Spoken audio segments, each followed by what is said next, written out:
Hello, let's talk about friendship.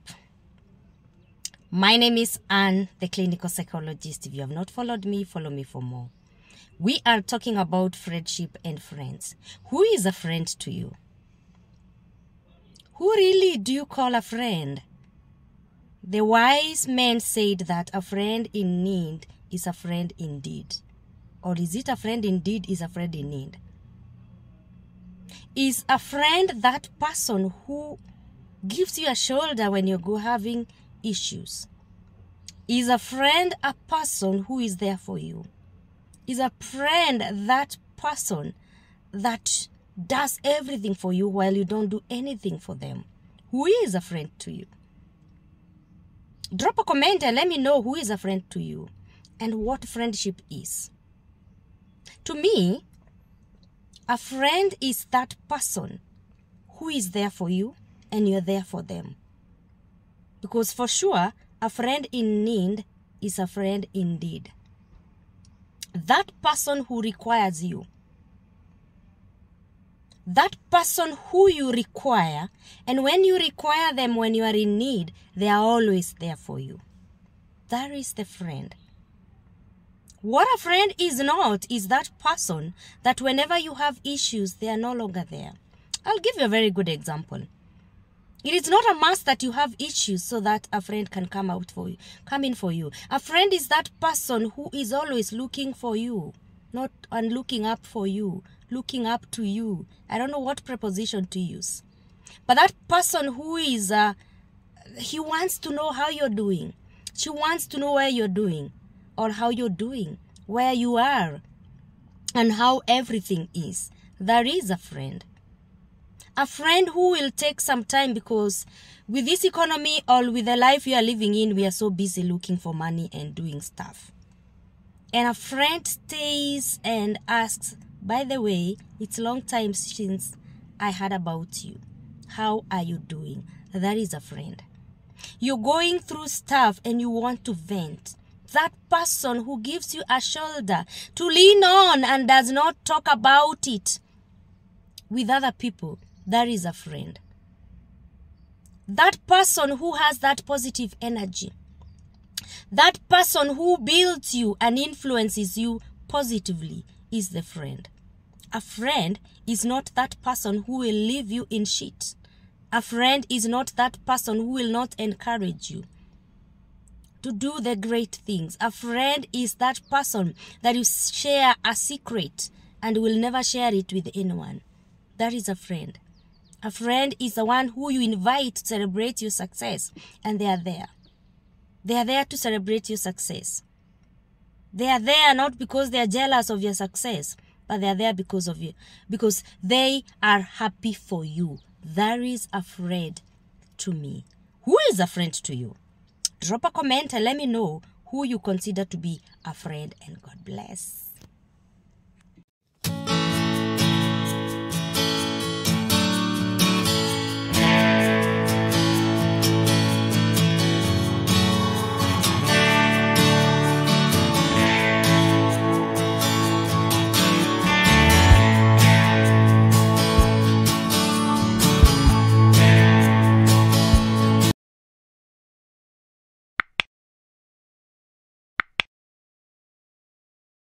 Hi, my name is Anne, the clinical psychologist. Let's talk about toxic relationship. Are you in such a relationship whereby a toxic relationship, let's first of all define it, is unhealthy relationship in other terms. It is an unhealthy relationship that has dynamics that cause you distress and harm because you feel the following. You feel unsupported. Are you in that relationship, whether it is friendship or with a partner, where there is lack of support?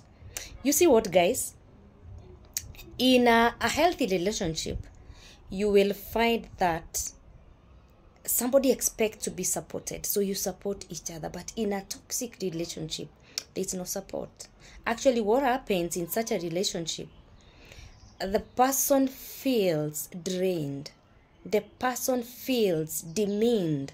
the person feels belittled just because there is no support. There is no mutual desire to support each other. This toxic relationship will also experience manipulation. The partner is going to be very controlling. Are you in a relationship where the person keeps on asking where you are every hour, every minute? And what time are you coming? Are you in a relationship where he is or she is the one who says what you're going to wear? Who says who you're going to move with? Who says where you're going to go? Are you in a relationship where you are isolated socially? He or she doesn't want you to talk to your friends, doesn't want you to be with your friends. Are you with this friend who feels that you should not talk to so and so? That is toxic relationship. Are you in a relationship where you feel continuous or consistent disrespect in terms of maybe your boundaries? The person does not respect your boundary. In terms of how you feel about other things. I mean, your opinion does not count. Your self-esteem is brought down. Let's talk the truth. In such a relationship, this person will take and take and take, milk and milk and milk, and leave you with nothing. This is a toxic relationship. The other signs that you are in a toxic relationship is that you have unmet needs. The previous video, I talked about friends. And we said a friend in need is a friend indeed. And so if you have a friend that who wants just you meet their needs and they don't meet your needs, that is a toxic relationship. And if you are in a relationship where you find yourself taking the blame even for very open mistakes that a person has taken, that is toxic relationship. A person who isolates you from your family members, your loved one. A person who isolates you from your friends. A person who tells you you should not visit your mom. A person who tells you you should not talk to your sister. A person who tells you your siblings are bad. You are in a toxic relationship. Seek help or quit. Your self-esteem is diminished. You feel so low. You feel so useless. You have no self-worth. You even hate yourself because they say you're bad. That is a toxic relationship. Quit now or seek for help. Hi, my name is Anna Francis, the clinical psychologist. Let's talk about how to deal with toxic people. This one video that I've talked about toxic relationships, please find out what it means and how you can easily know that you are in a toxic relationship. So let's talk about how you deal with those people who are around you, who are very controlling, manipulative, and all negative things that they are unto you. And this is how you deal with them. So number one, set boundaries. Establish your own standards. Ensure that you know how people treat you. Ensure that you have your own principles so that no one can stop your principles. Distance yourself, for example.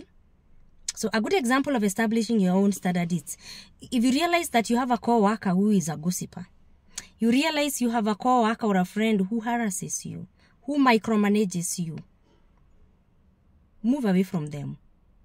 Distance yourself from them is one way of practicing your own principles and setting your own boundaries. If you realize that somebody is not adding value to you, just distance yourself from them.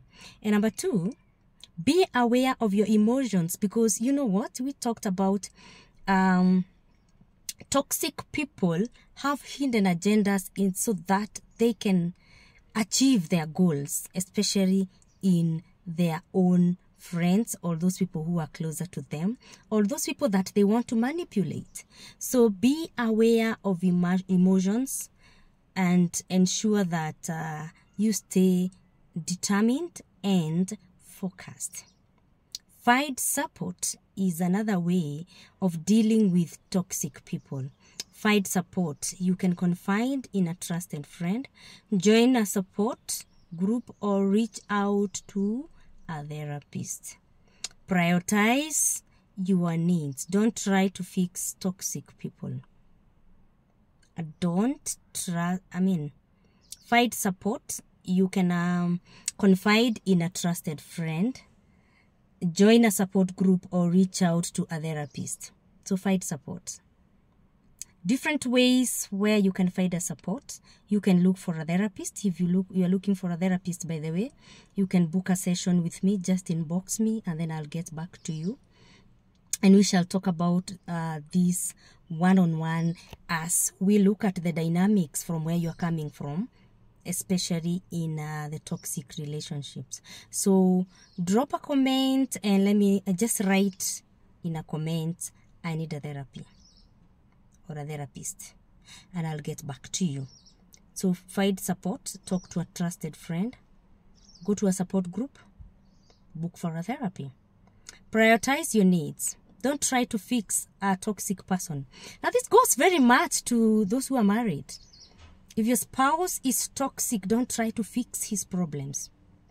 First of all, prioritize your own needs. Don't fix theirs.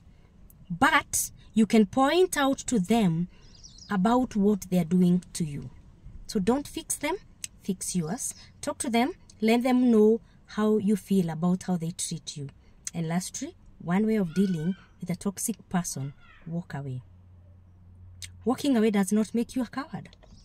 Walking away instead, Walking away instead leaves you strong and at peace. And those are the different ways you can deal with toxic people. Are you in a toxic relationship? Let me know so that I can know where we can begin when you're talking about fixing and dealing with it. Now, Mom is being called. God bless you. If you have not followed me, please follow. Bye.